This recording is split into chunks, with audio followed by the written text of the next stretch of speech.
Waiting for my friend to join. I have to add.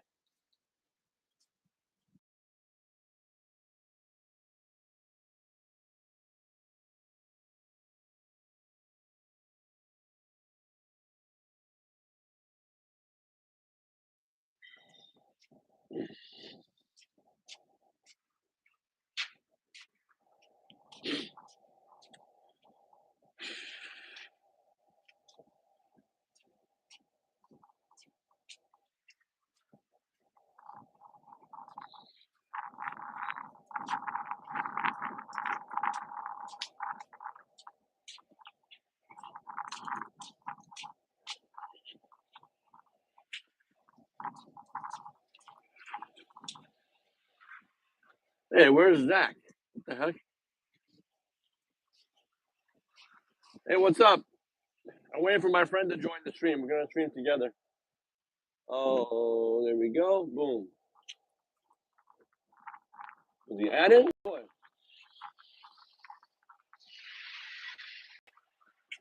Yeah, I can't see you, Zach. Hello? Your video's not working?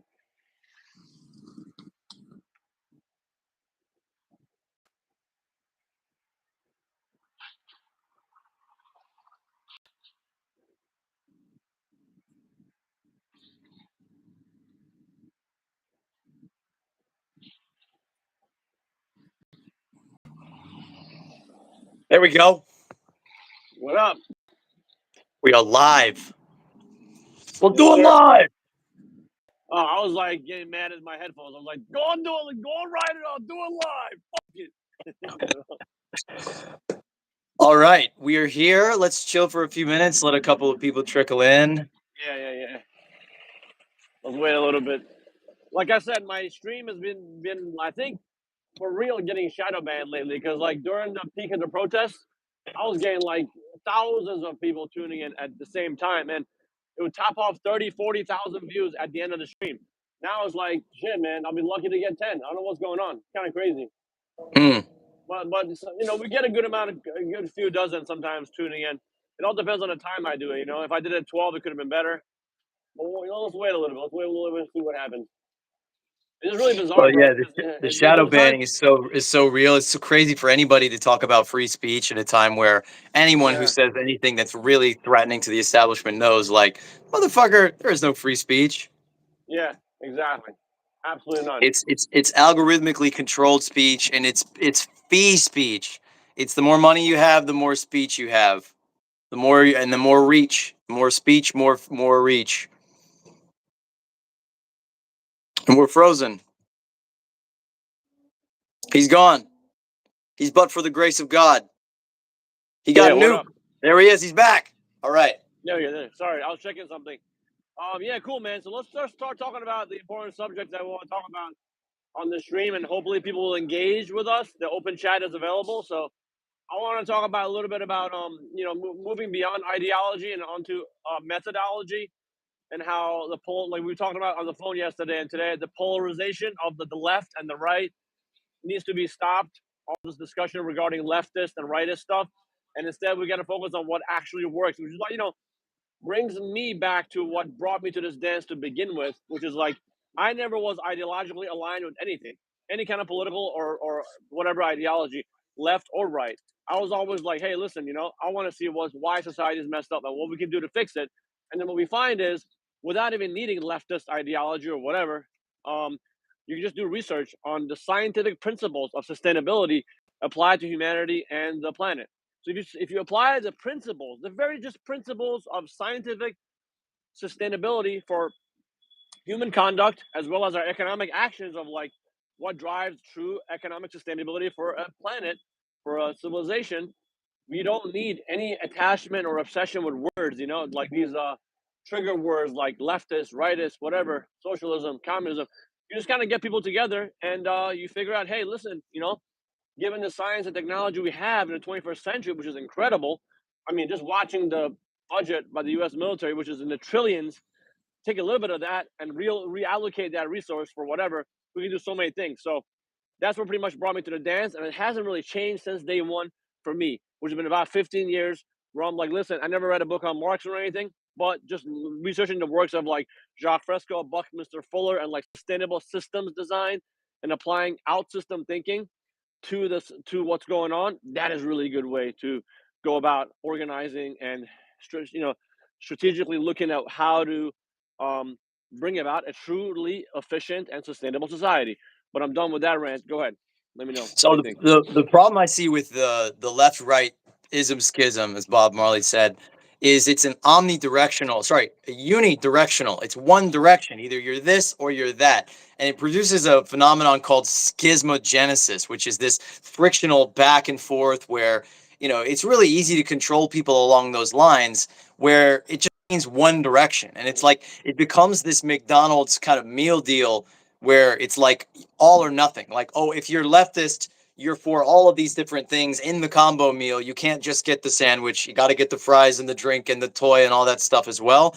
And it basically lumps people together into these sort of tribal identities.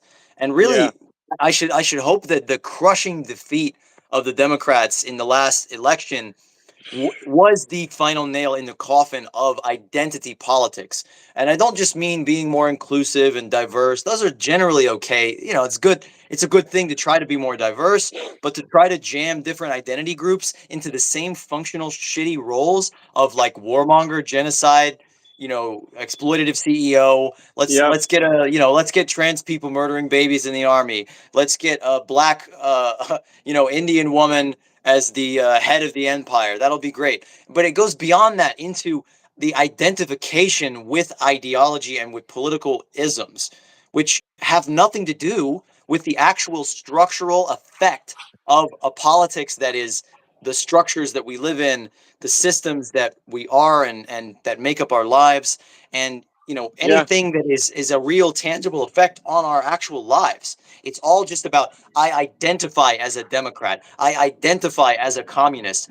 yeah, When a lot of these people, it's like someone identifies as a capitalist, like your average bootlicker is probably going to come into this video and call us commies or whatever, identifies as a capitalist even though they don't own any capital.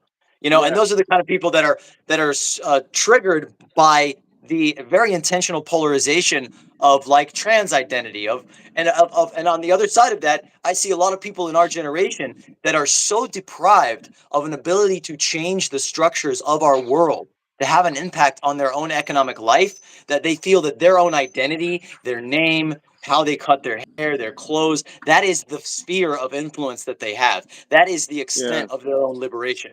And I think that's a tragedy. And the antidote to that is to recreate a politics that is actually active, that is actually doing something, that is actually based in how we come together and structure our world, how we organize ourselves, how we function, how we come together to meet each other's needs. And yeah. Yeah, I mean, I agree with you. Like, I am watching the video by Secular Talk, Kyle Kalinske. He's like, yeah, look at what happened. The Republicans smashed it. Trump won because you know, like we're sticking too much to like the policy. Democrats, their problem. What happened was, man, we had great policy to begin with. These idiots just don't. If these what idiots a don't understand, joke. yeah. He's like, if these idiots don't understand it, that means we just gotta get more like flamboyant, you know, personality kind of people who are like Jon Stewart or whatever to run for president. How ridiculous! Because like now he's the Democrats. That's why I really said this loss might signal the death and the final nail in the coffin of the Democratic Party, where they're going to lose so much power compared to in the past. And Well, but let me just say, go ahead. like in order to cater to people for the Democrats to win, yeah, coffee, small coffee, milk and sugar, please. Give me my fucking coffee. Well, yeah, I'm kidding.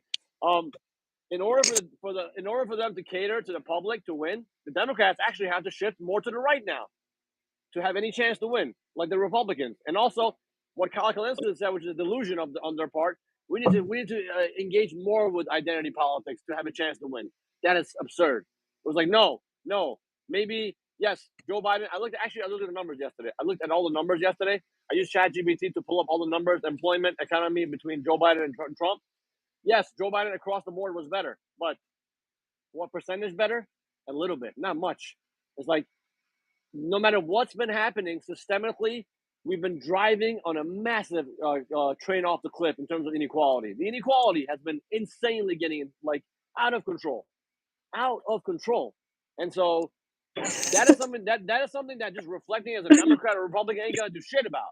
That is something that Sir, is this is gonna the reflect nothing. bodega. Yeah, I'm gonna delay. These guys hear me all the time. I'm sorry. I'm trying to get my coffee. It's still so cold. Before I go outside, I need some coffee. But I go know. ahead, I've Zach. seen. I've seen you in that shop. You're always chopping it Yeah, up with them. I'm Yeah. always here. These are my homies. But I'll So hand it back to you. Go ahead. speaking of Kyle Kulinski, I just saw right before we went live, like he posted a reaction video to Bernie Sanders announcing he's running for Maybe let's president get it for again. me. Like too little, too late, motherfucker. And Yeah.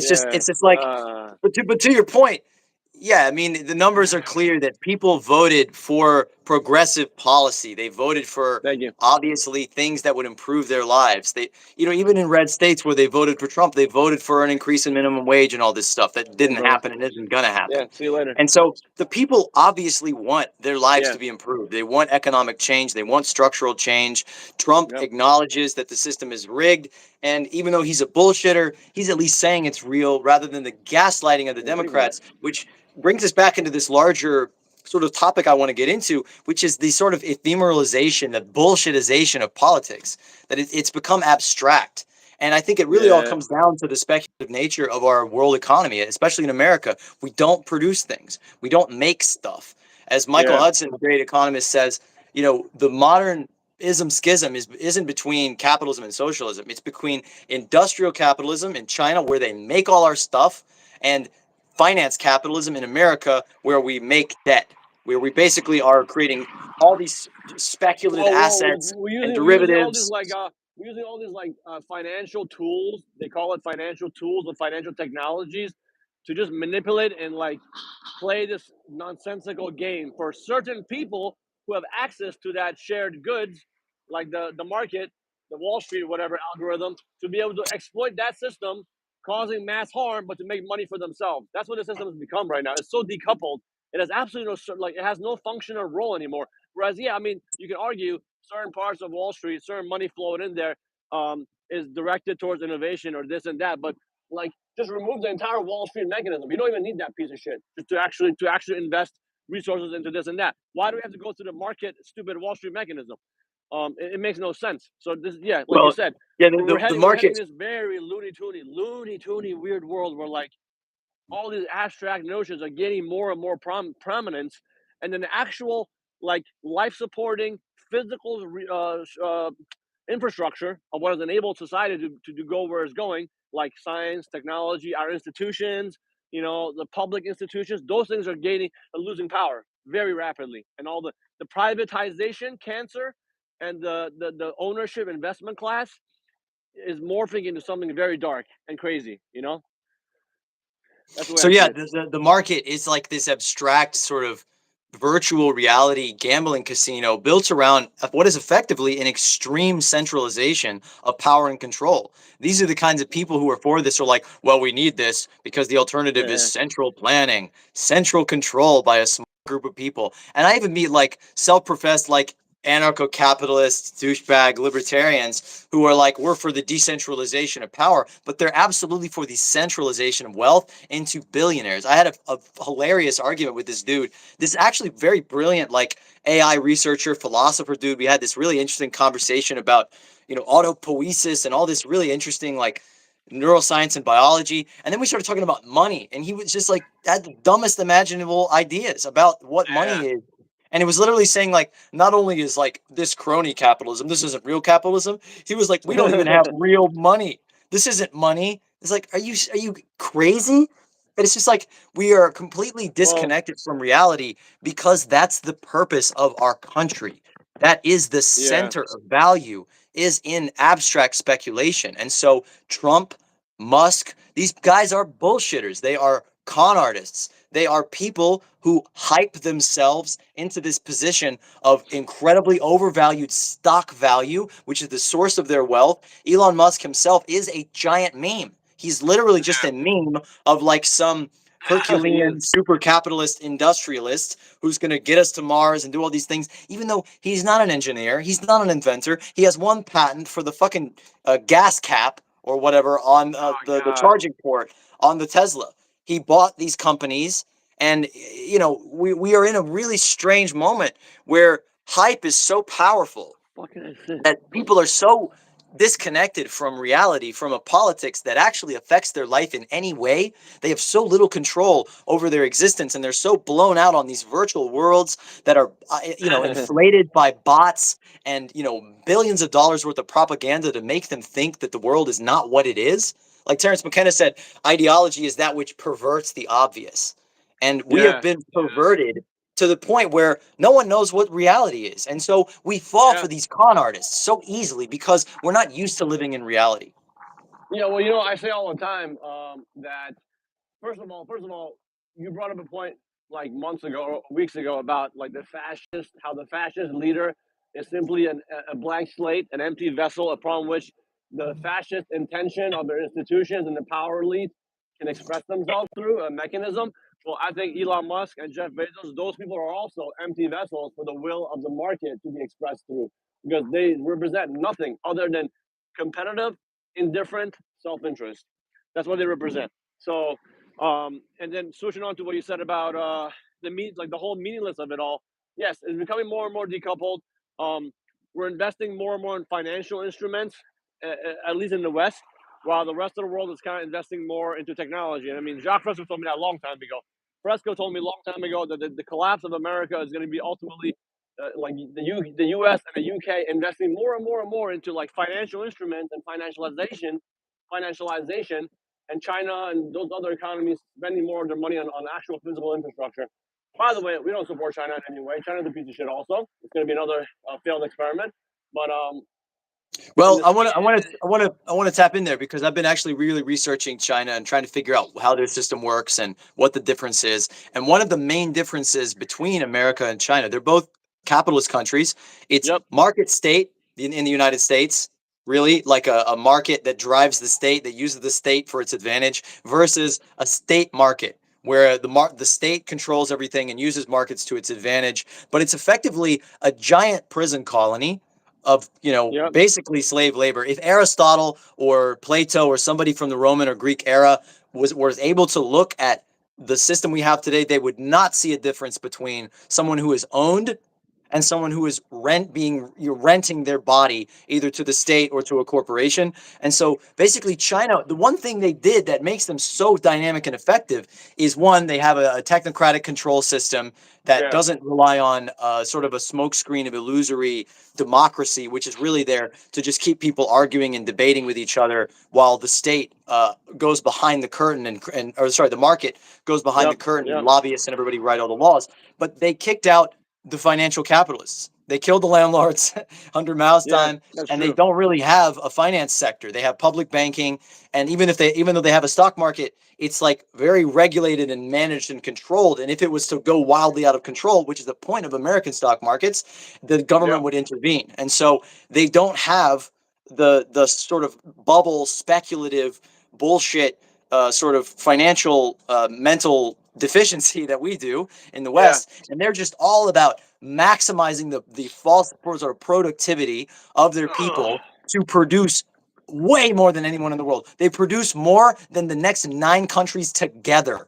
Like, that is what Damn. an industrial manufacturing superpower they are, which shows that when people cooperate and when their basic needs are met, when they have food, housing, shelter, whatever, they're more effective, they're more efficient. But it's overall, when you look at the system, you see it has the wrong goal. Like, it's a Yeah. very impressive, dynamic system. And they Yeah. actually have done some genuinely beautiful things to reduce poverty and inequality. Like in COVID, when America said, fuck all y'all, like they sent cadres of working professionals from the cities out into the countries, and they knocked on doors and they asked people, what do you need? Are you hungry? Is your structure Who? good? Who? Do you Who? need a new house? Who? China did this. China. If, China. Yeah. if there was a nonprofit or whatever that did that in America, I would say that's fucking based. And the problem is, Yeah. again, it just It's doesn't true. go far enough. It's still a centrally controlled capitalist system, state capitalism, where they're harnessing the power of the whole country to produce junk for money. Yep. And you got to see that it's a dialectic contradiction, because the United States is what it is and has forced the rest of the world to compete like Yep. this. But I don't really think they're complaining about winning. game. I think they're right where they want to be, and ultimately we have to recognize that none of these nation states, which are themselves a fucking abstraction, a high order abstraction that Yep. is a justification for the domination of billions of people, are not going to save us, and we need to go beyond this and get back to reality. Yeah, I mean, what do you call it? We're talking about like just economics and civilization, dude. I mean, you sent me the video this morning, actually, or was it last night, about like Elon Musk saying there's not enough people on the planet. Listen, and the guy rebutted it by saying, like, yo, we are so insanely overproductive. Okay, our society globally is insanely overproductive. It's just that the way it's allocated, the way it's distributed, the way it's maintained, the entire, like you said, the focus on what we're trying to do with all this stuff, this all these energy and all these resources, that is completely out of touch with reality and decoupled from physical, like common sense. So that's the problem. Our society is extremely productive. We have incredible productive potential and capabilities. It is that we're not. First of all, A, we're not using the right materials to be sustainable, and B, we're not allocating things in any sensible manner. Whereas, like, um, the entire purpose of an economic system is to make sure that people within that system are living comfortably and happy, and they can actually the activities of the economic system has to be sustainable within the bounds of the planet. None of those things make sense in market capitalism, which is all about labor market, economic growth, and the GDP of an economy. They like we know this stuff. It's completely coupled. It's not really connected to any kind of like life supporting kind of framework, and that is why it's collapsing fantastically quickly. And when it comes to government efficiency, like I want to talk about this. I want you to give me your thoughts on it. Trump's presidency and doing this Doge agency kind of thing, this non-governmental body with Elon Musk and Vivek Ramaswamy, whatever, these two douchebags, having these two guys in charge of the Doge, which is the Department of Government Efficiency. They're already saying that, oh, we're going to cut a massive amount of overspending by the government. But guess what? These guys being cheerleaders for the free market, what are they trying to cut? Probably when it comes, I mean, I can guarantee you, it's going to be like the government services, like essential services that people need, like healthcare will take a cut. Trump already said, forget about student loans. I'm not going to forgive student loans. So a lot of things that the working class and the middle class and the lower class need, that's the things that's going to be compromised. But when it comes to like the most bloated thing on the U.S. budget, which is the war economy, the military, the Pentagon, they spend trillions of. I mean, I was watching a video before he called me. Trillions and trillions of dollars that have gone unaccounted for by the United States Pentagon, which is a huge part of the economy. Well, if you talk about government efficiency, how about taking not even a huge chunk, a decent amount, like a small chunk of that money taken away can go towards so many other incredible parts of the economy that can help the working class and the poor and stimulate actual productive economic growth, which is, yeah, I know the whole idea of a growth unhindered on a finite setting is stupid. But even within the system, there's things we can do that are going to be much better for the working class. But like I said, it's heading to the end of its destruction. Really, I think the free market capitalist system, almost like a will of its own, chose Trump and his constituency to just head the ship down to the nothing. Because yeah, let me know what you think about the Doge Oh, thing. real Because quick, I just want to say that a prime decoupling is the fact that we're having such a beautiful high level conversation that Kyle Kulinski and all these people with their millions of followers can't fucking comprehend. And so I yeah. just want to say real quick, a little self promotion. I'm on a new channel, another world underscore is possible. Please give me a follow. I'm starting a new channel from scratch after working really hard to build up a channel with another group, and I'm striking out on my own. So please give us a follow, leave us a fucking comment, give us a like, do all the things. Tell this box that you like what we're doing, so that we can do more of it, so that Yeah. more of you can see it when we choose to do this stuff. Okay, Doge. First of all, hilarious that the Department of Government Efficiency has two heads already from Yeah. the start. Hilarious. So stupid. I don't know exactly where to start with this, but yeah, it's a huge, monstrous, vulgar thing. And when anybody was like, "Oh, Trump isn't as bad as Kamala Harris or whatever," it was like, well, maybe not, but fucking Elon Musk is. Elon Musk absolutely is, and that's going to Yeah. be one of the worst things about this regime is that it's not really Trump. It's Elon Musk, Peter Thiel. It's the elitist technocrats and the techno-feudalist cloud lords, who are really the defeaters and the destroyers of capitalism. We'll get to that in a minute. But so yeah, Department of Government Efficiency. It's all about austerity, and they're going to use Javier Milei as their prototype, who is a butcher, shock doctrine, Chicago school, Milton Friedmanite, who is currently just wreaking havoc, basically carving up his own country, Argentina, to sell out to American corporations, gutting the government, destroying the departments of sustainability, and even the last vestiges of a commons that are being carved up and sold out or just eliminated entirely. Poverty is skyrocketing. The real well-being of the people is just plummeting. And all through this, the fake numbers of GDP and stock market value, the false indicators of progress, which are really just a proxy for the exploitative capacity and the success, the fake success of the rich and of American corporations, transnational corporations, actually, because they're not actually American. They have no allegiance to any nation. They are monstrous entities beyond any allegiance to any natural law or any human being, even their own company. I started a B Corp recently, like a beneficial corporation. And I was Yeah. like, do I get benefits from this? Like, no, it's not like friends with benefits. You can't fuck it or anything. but like it basically exists because in a regular corporation, if you do anything that prioritizes human well-being, sustainability, ethics, that affects your profit margins, you can get sued by your shareholders. And so Absolutely. ridiculous structure. Department of Government Efficiency. They're going to cut all the things they see as waste, which to get into a little modern monetary theory, there's a very famous chart, and I can't remember how to describe it exactly, but it's basically like it's the chart of modern monetary theory, and it's basically like you have government deficit, which is really just net spending, and the deficit is down here, and then you have the amount of money in the economy, the private sector economy, and they are literally a mirror image of each other, like looking into a pond and seeing the mountains. They are exactly the same. And so if you cut the deficit, you are cutting the amount of money in circulation.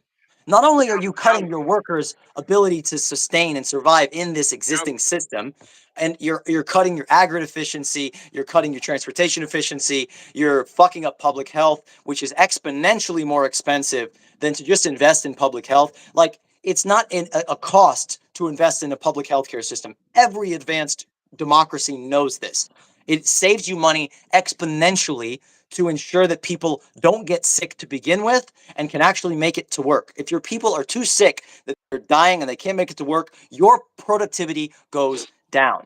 And this highlights a point that David Graeber made beautifully, that neoliberalism claims it's an economic ideology. And all of these people are neoliberals. Trump, Hillary, Yeah. Obama, They they're all all are. neoliberals. They have no fundamental difference in their cartoonish ghoul ideology that motivates them I mean, to, basically, debase reality. neoliberalism is the latest and most extreme morph mutation of capitalism. But continue.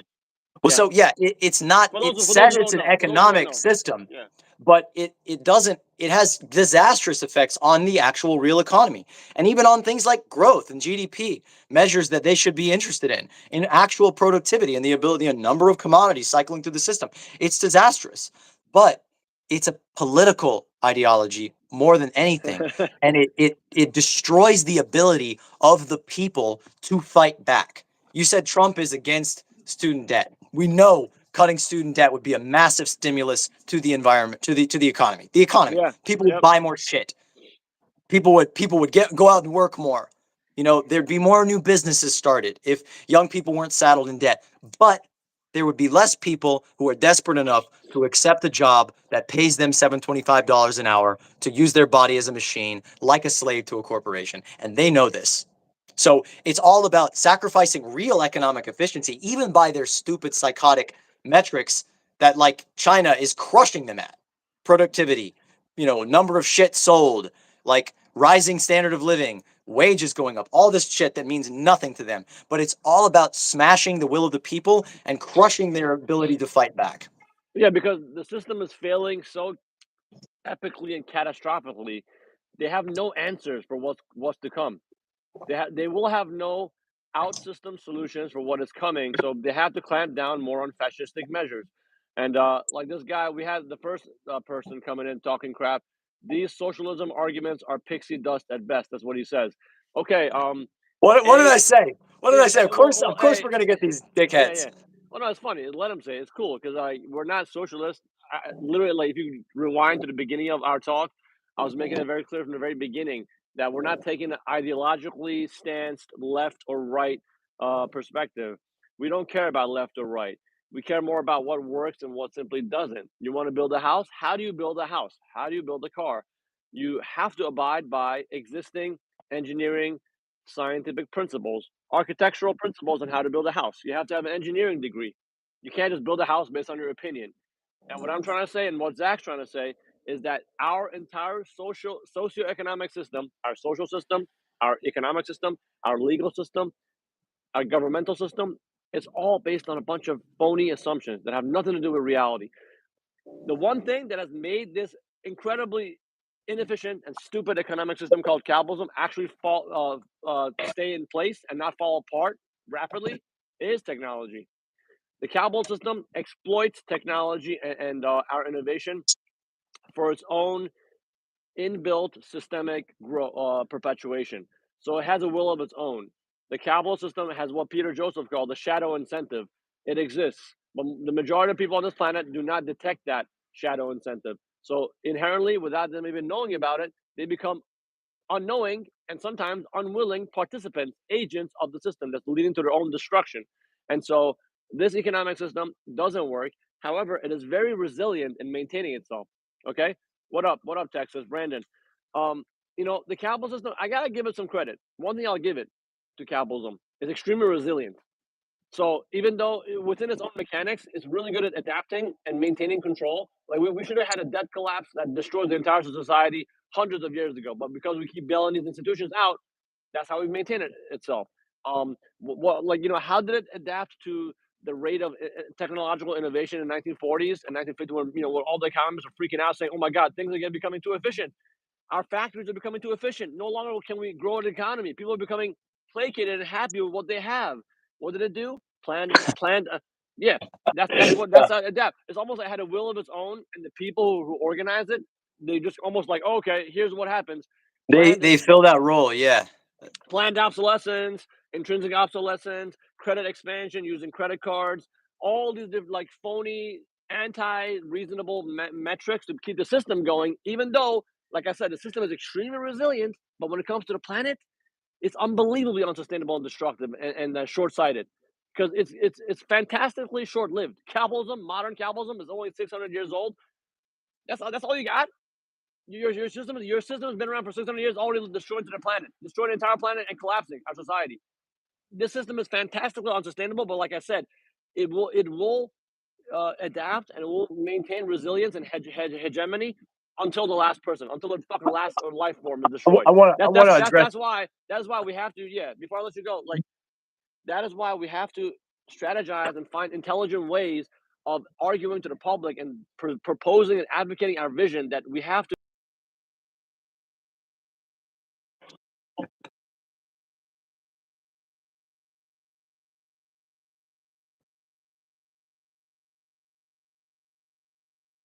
So, Yeah, before disconnected, like we have to have a transition plan on how to wean ourselves off of capitalism because it's failing. But like I said, the system, if it comes to itself, it's not going to be like, okay, guys, I failed, move on to a new system. It will maintain hold of the people, like not only physical control, but it has maintained incredibly efficient control of the narrative. Most people on this planet cannot even describe, like I always say, most people on this planet cannot even describe what capitalism is. It's a tragic, tragic unfolding that we're living under. And like I said, the system is going to keep maintaining its resilience, but it's up to us to expose it and transition to something new because this system is not going to be around much longer. So all the things you want to say, we're not socialists here, man. We're out system thinkers. We are beyond capitalist thinkers, and we advocate. If you look into the things we talk about, Modern Society, the Venus Project, the Zeitgeist Movement, we advocate for an entire new economic system that uses science and technology to bring about a good standard of life to the population, and I don't know, dare I say, actual economic system, actual economics, not fake. That's what capitalism is. But anyway, So go ahead. yeah, to address the socialism allegations, which is really funny, whenever someone starts making sense, then they bust out that word to just nuke thinking, just Yeah, shut it off. exactly. Yep, Harry yep, Truman, who was not a fucking socialist by any stretch of the imagination, he dropped an atomic bomb on another country just to fucking flex his dick on Stalin. He said socialism is a scare word they use to justify anything that benefits everyone. yep, Basically, yeah, anytime you start to question the system you're in, that word is brought out like a fresh red tomato to throw at a comedian, as if yep, just to shut him up. But yeah, yep, let's talk about socialism. But I assume to you think that means the government does everything. Well, newsflash, buddy. The only thing keeping capitalism going is the government. And if you're exactly. one of those free money, gold bug libertarian dudes who talks about the money printer, this system would absolutely smash to bits if it wasn't for a steady injection of free fake money, free floating exchange rate fiat currency into the system, into the hands of the richest of the rich, so that they can take it and buy back their stocks and hollow out the middle class. And like COVID-19, they were supposed to protect the fucking the paycheck protection program, or as all the business people I know called it, that free money, that was forgivable free money injected straight into the hands of the richest people to protect their workers. And most of them, or many of them, fired their workers and said, "Fuck you, get on the dole." Yeah, So capitalism is the state. The state is a capitalist creation. yeah, Money is a creation of the state. Money did not emerge from people trading with each other. It did not emerge as a convenience for regular people to make their lives better so that they can facilitate trade. Oh, because I can't carry my goat over to the next village. No, they didn't live in the sense of scarcity and impoverishment that you do. Someone yeah, 5,000 years ago had less of a scarcity mentality than you do yeah. I know. because they lived in a Isn't that crazy? relationship with other people and the land. Isn't So that you, insane? my friend, are a cuck of the state, and money is the sacrament that keeps you enslaved. And Yep. so you can talk about free, the individual and, ruggedness and self-sufficiency and all you want, but you are not self-sufficient. And you are a titty baby on the government's titty. Whether you're a Yeah, corporation or whether you're a worker in this system, if you identify as a capitalist in any way, you are a government parasite. Sorry. I'm yeah, sorry. yeah. Exactly. And actually wanted to like sound up a couple things you just said. I didn't write notes, but like basically, look, um, lost my train of thought. But basically, what you're saying is absolutely like spot on. If it wasn't for government interference, this system would have collapsed a long time ago. If the government didn't step in, like I Every recommend five you to guys. seven years. Every Yeah, 5 to 7 years. It's called the boom and bust cycle. yeah, For it's very fuck's sake. monstrous. It's completely cancerous. And like the thing is, I skimmed through Peter Joseph's article on his Medium article called "From Capitalism to Fascism: The Nexus." Like the nexus being the free market that allows for capitalism to become what you said, techno-feudalism and fascism, full-out fascism. Because like if you think about it, the free market is a fascist ideology. Okay, the free market is a fascist ideology, and so, how would you see, Zach? I'll run a couple questions by you. Like, how would you see a free market working without a government being in place? Because all the free market advocates always saying like, "Oh, the government is so bad. We need less government. We need more market." Like, so when you say that the state created the capitalist system, well, when all these neoliberal lunatics are yelling, saying, "Hey, we want less government intervention. We want less government entirely." If they had it their way, they would eradicate the government entirely and have a free market ruling everything, which, as we know, would like cause the self destruction of society within 1 year. But what is your answer to that? Because I mean, I find it amusing, right? Like the state created capitalism. Okay, well, without the state, the system would fall apart very rapidly. So are they the same thing? Is one of them? I Well, don't know. so I mean, I'm confused whenever people talk about a free market because it's literally never existed on the face of the earth. Like the Yeah, whole argument comes from this falsehood that people like Adam Smith perpetuated, which has completely been demolished by actual science, by archaeology, by sociology, by anthropology, by every discipline that studies the human being and the history of man, to show that there was no market society before states conquered people with money, with little tokens that made them go dig them up and stamp their face on it and say, you owe me 50 of these, bitch, get to work, which created the market. And so there is no free market. There's never been a free market. I mean, the closest thing I can find in history is like Aztec markets where people are trading cacao beans, which was still a system that had a hugely centralized state bureaucracy and powerful elite merchants and an aristocratic system that was destroying the world around it and enslaving other people. There's nothing free there. The closest thing, the actual synthesis, if you want a market society, if you think people, if that to you means free associations of producers making things, people buying them and saying, I think this is important, all that naive crap. To actually follow through on that, the people who have done that the best, the closest to that, what you're talking about, who went even beyond that, are anarchists, like in Spain, or in people in the Basque country of the north of Spain, who created a corporation, a priest named Arismendi created a corporation called Mondragon that started out as like they were making bathtub fixtures or something. And he was like, I'm a Christian, I'm a priest, I don't want to take advantage of other people, so we're going to make this a cooperative. We're going to make this a worker-owned thing. And that grew and expanded into an entire town, which is a federation of cooperatives of people freely coming together, forming groups, with like entrepreneurship development councils, but all of these producers are not competing with each other. They actually have a sort of confederation of councils where they come together and they mutually support each other. They help each other with resources. They fund each other.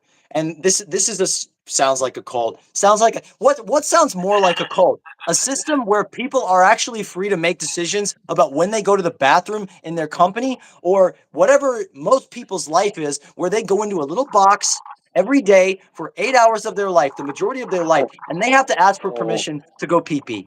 They Well, look, can't wear you know their what, favorite shirt if they want you know to. what, you know Oh, what you and said. and and if they don't have this piece of paper, they die.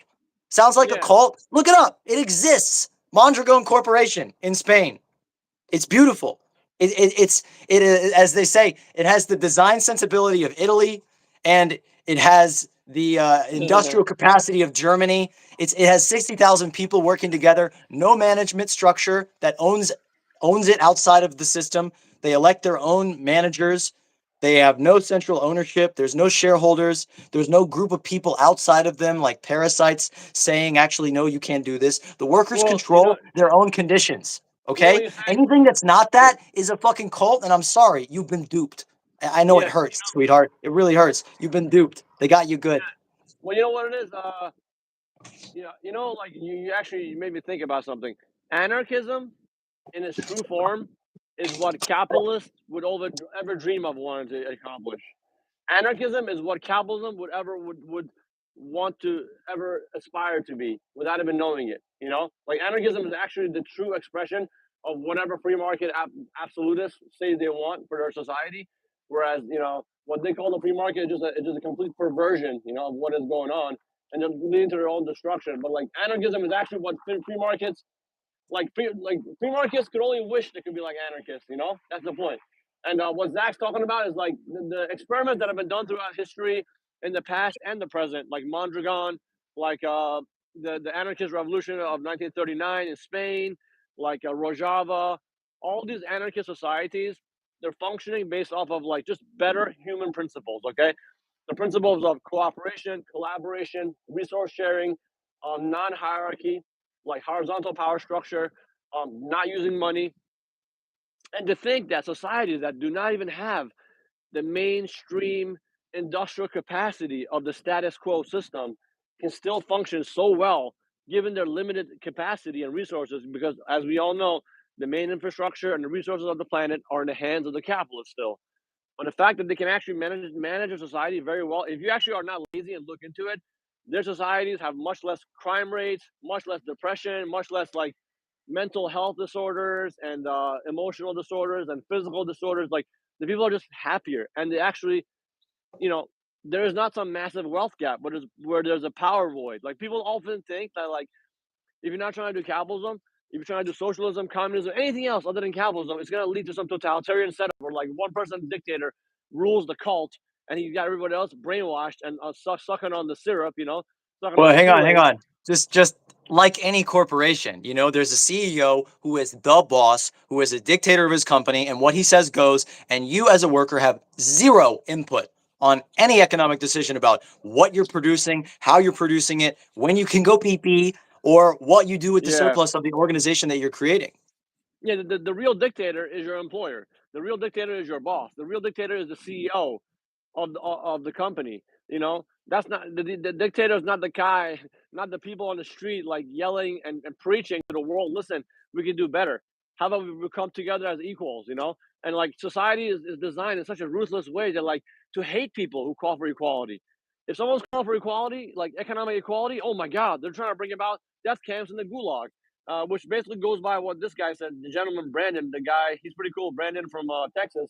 He said, "Yeah, any idea that we have is trying to bury it with tons of propaganda, so that any alternative is looked at as the worst thing in history, while their crappy system maintains its position."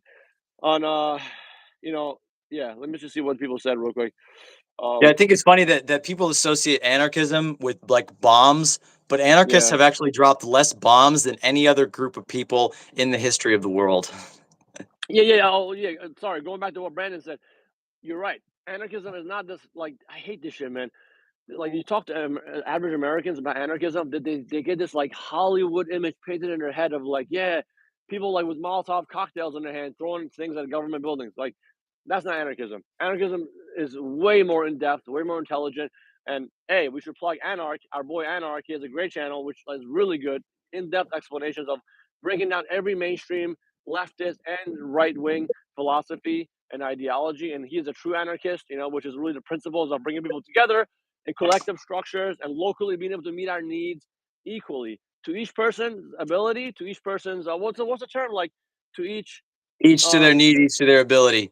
With all yeah that comedy crap. Hey, I just want to say real quick, this person's Zerkly in the comments. He started out talking shit and he's saying, learning a lot here. Y'all got a good conversation going. I'm very interested. I love that and I appreciate that. I really do. I think all of us started out ignorant. All of us were born a little baby and didn't know a damn thing.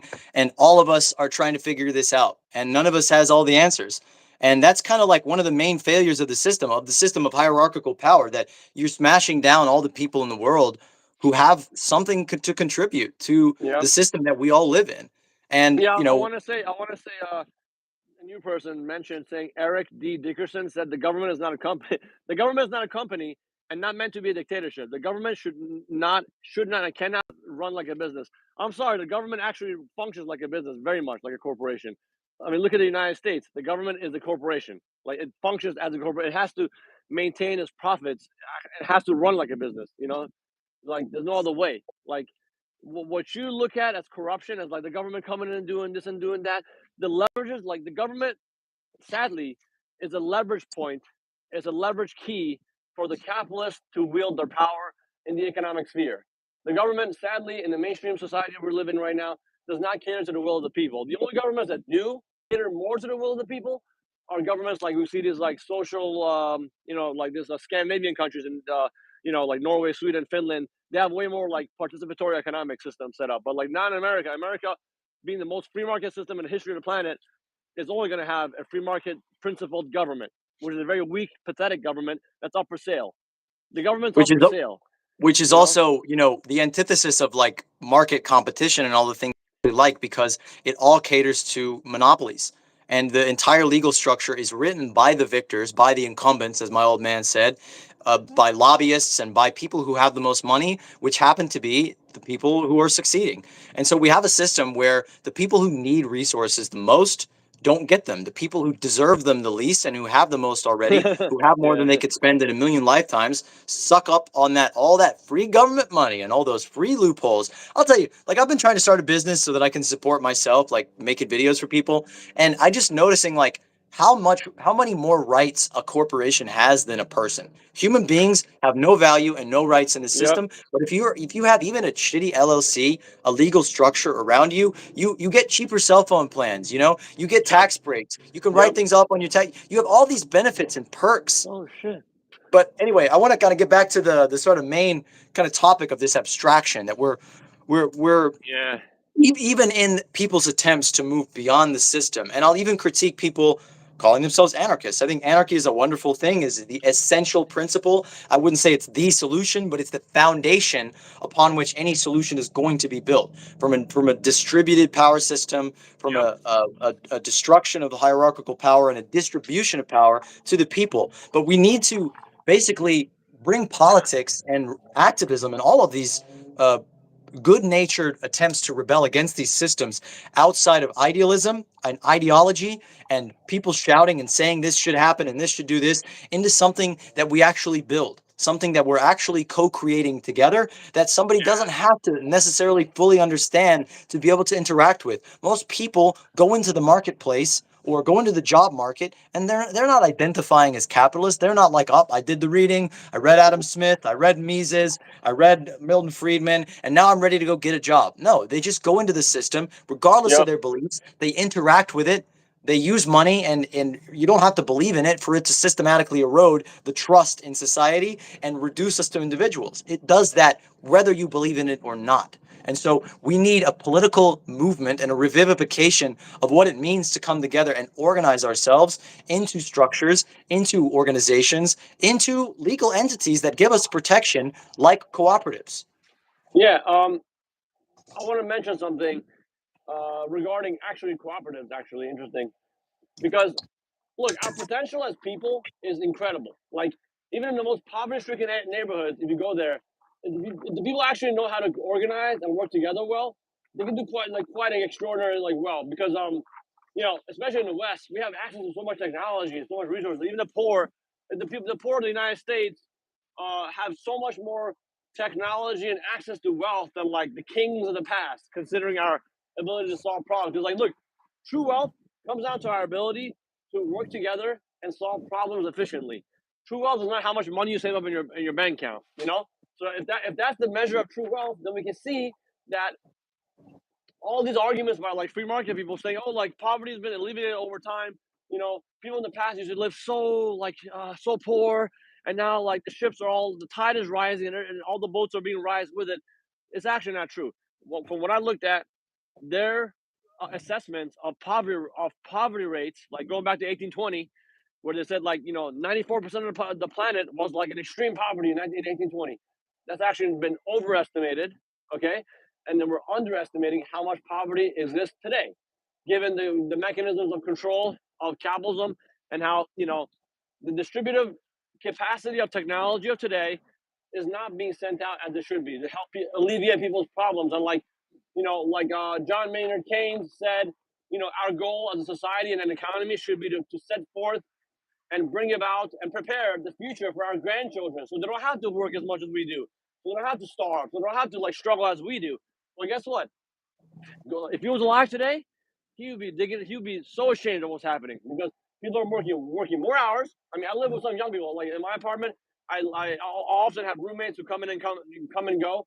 They're usually younger people than me, like 10, 15 years younger than me. Like they can't find a good job. The people of today are working more jobs, working 3 or 4 jobs at a time, making more money, making less money, working more hours, struggling more than ever.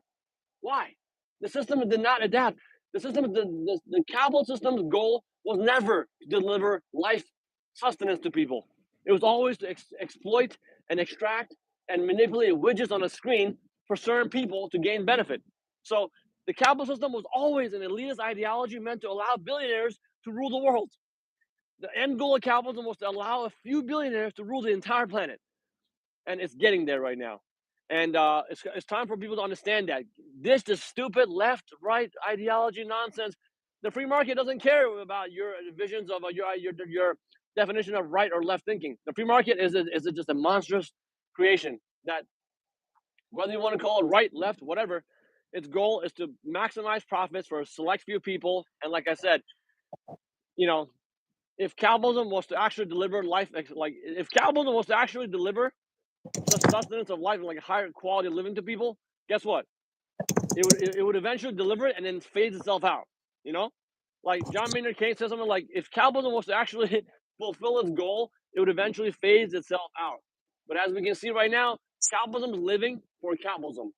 Capitalism is not functioning for the people; it's functioning for its own perpetuation, and that perpetuation comes at a cost, a severe cost, to the planet's biosphere and the human condition. So So that's what I was I, doing. Yeah. I want to say something, and I mentioned this earlier, that actually Donald Trump and Musk and Bezos, these people actually killed capitalism.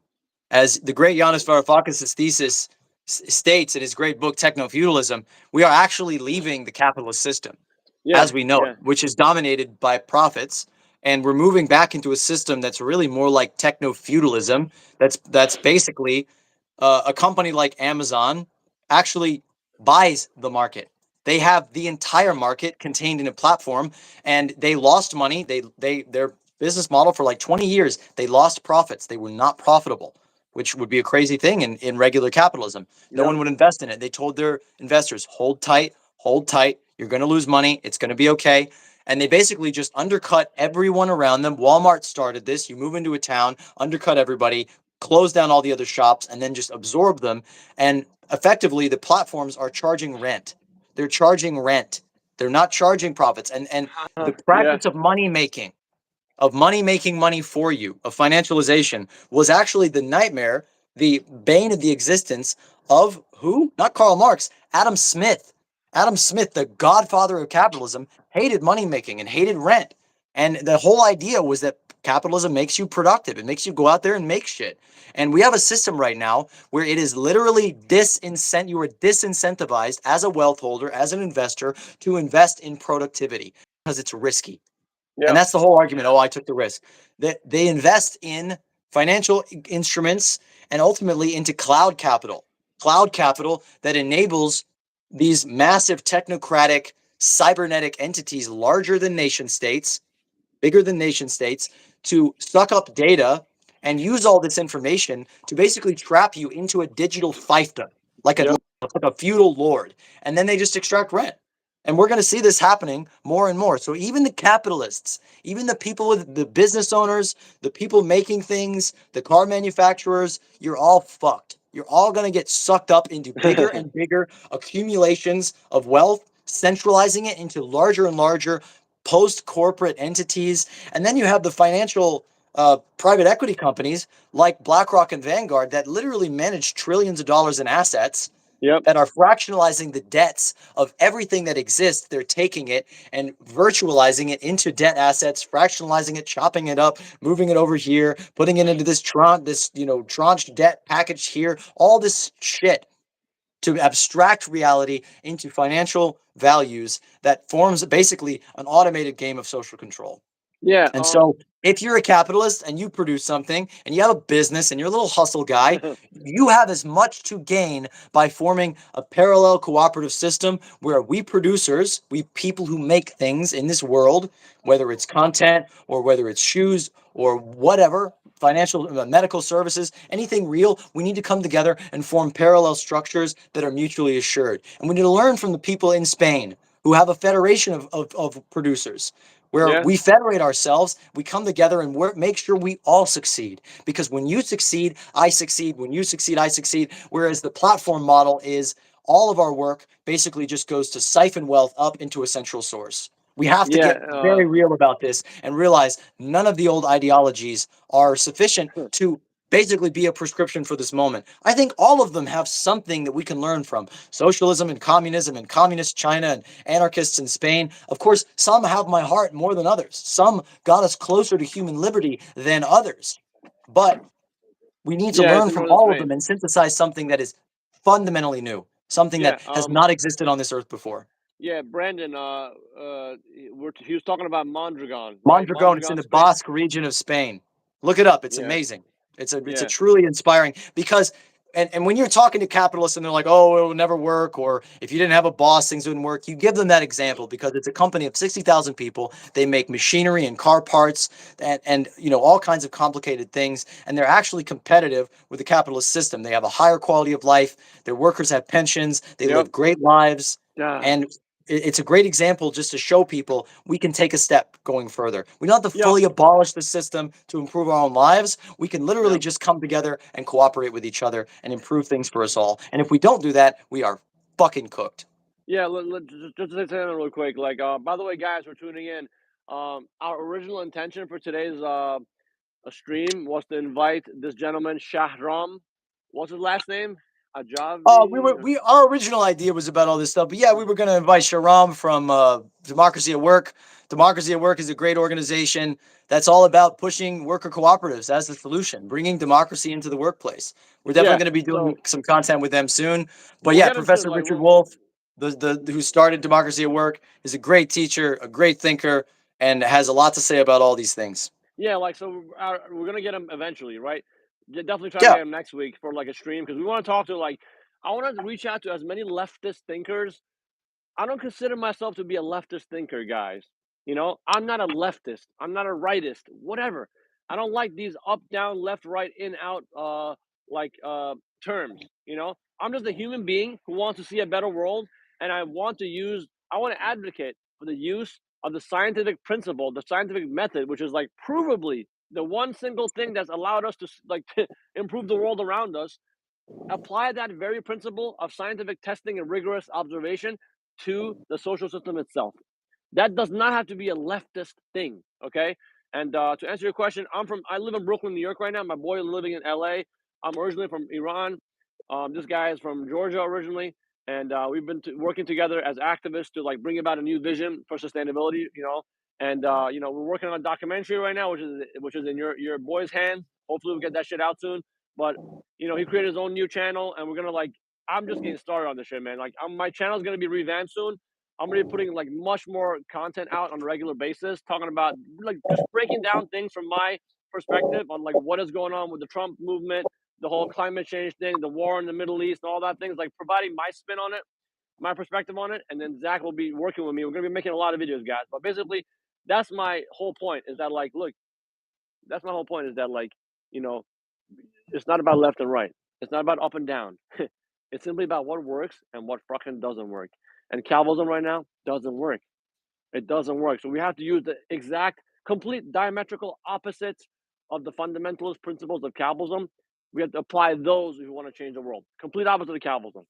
So Well, it doesn't have to be, we of course advocate for a restructuring of our entire society around regenerative principles that changes how we produce, how we live, how we interact, how we communicate, how we get around, all of it.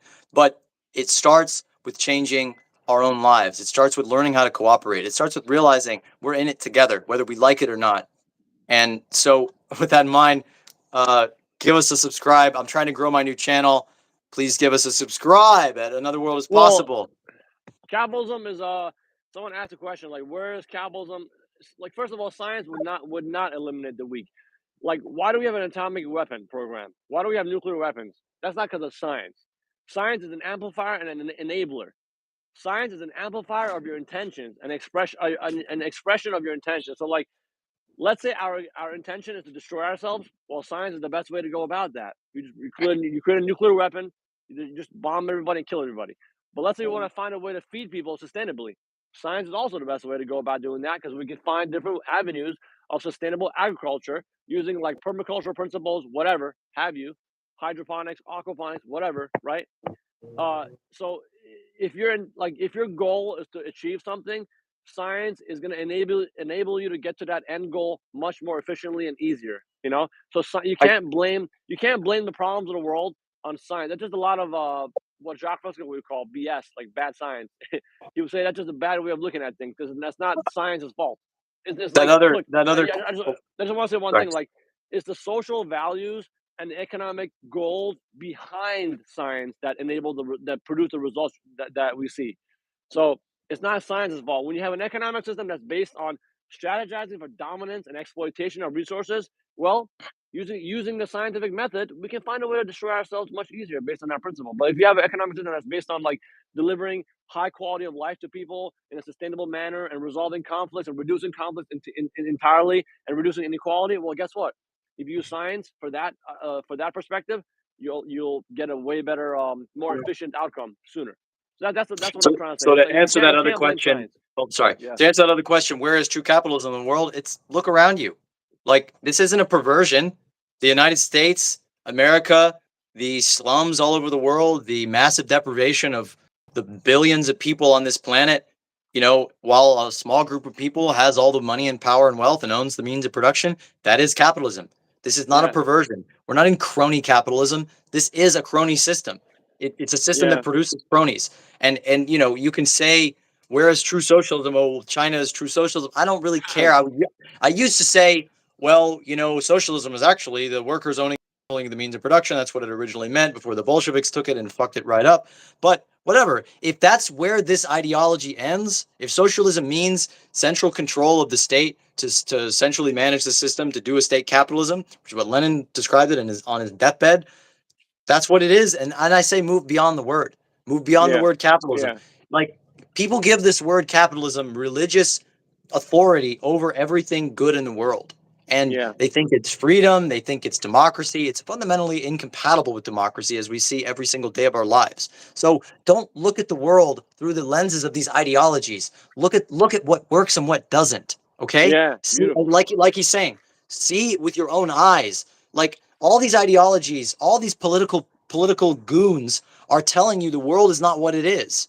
They're trying to get you to think and to sort of see the world the way that they see it. And ultimately, it's a big fucking story. And we need to tell a better story. We need to see the Yeah. world as it is. And also, we need to go beyond that and see the world as it could be and must be if we are to continue living on this planet. If this petulant, arrogant sort of society is to survive and not wipe itself and most of the life on this planet out, literally, we Yep. have to learn how to work together. We have to learn how to stop thinking with our mammalian animal brain, with the logic of hierarchy, of a nervous system that's all important, and the rest of the cells, which are disposable, that can only do two things: run away or move toward, that can only fight or flight. Whereas we need to be thinking more like the rest of the natural world, the rest of the natural intelligence, of a distributed intelligence, like a plant that has the Yep. intelligence in every single leaf, in every cell. We need to create our own energy. We need to be able to be self-sufficient, truly self-sufficient. Not self-sufficient in the sense that we are completely dependent on a corporate overlord and a piece of paper to be able to meet our basic need, or the exploitation of billions of people around the world so that we can get our little products, our precious little Yeah. products. We need to be truly self-sufficient and interdependent, and that comes about through community. Yeah. Well, I, Um. I gotta go, Yeah. Arjang. Cool, But man. yeah, please follow the new channel, y'all. Another World is Possible. Trying to grow it up from nothing. Trying to pull myself up by my bootstraps. Trying to build a new world with my good friend Yeah. Arjang. We're gonna be doing more of these Like, streams and videos soon. yeah, guys, like definitely support Zach's work. Like, look into his stuff, the videos he's made. Like his other channel is really good too. And what do you call it? Like, actually, Zach, I wish you were here, man. I'm about to go to the bathhouse with Elliot and his friends. I'm about to get into more of these discussions over there. I wish I could record that. It's gonna be epic. But yeah, man. Like we got more videos coming out, guys. But like basically, like, yeah, you know, I mean, what else can I add to what you just said at the end? That's basically our. It, it summarizes what we're trying to do here. We're trying to bring about sustainability for the human family, and that's like three tiers. Education. People need to be educated on what's going on in the world and how to solve things. There has to be practical application, which means we have to have a methodology of how to get there. And then third, we gotta engage with the system in some ways to bring about this change. So, it's a long journey, and I'm happy to be on that journey. And thank you guys for the support. Thank you guys for tuning in. Got more videos coming out for sure. So, anything you want to say, Zach, in closing? Free Palestine. Definitely free Palestine, guys. And I will see you guys in a few days, hopefully. Zach, thank you for joining the stream, and I'll talk to you guys soon. Peace out, Peace. guys. Later. See you guys soon. Peace out. Later.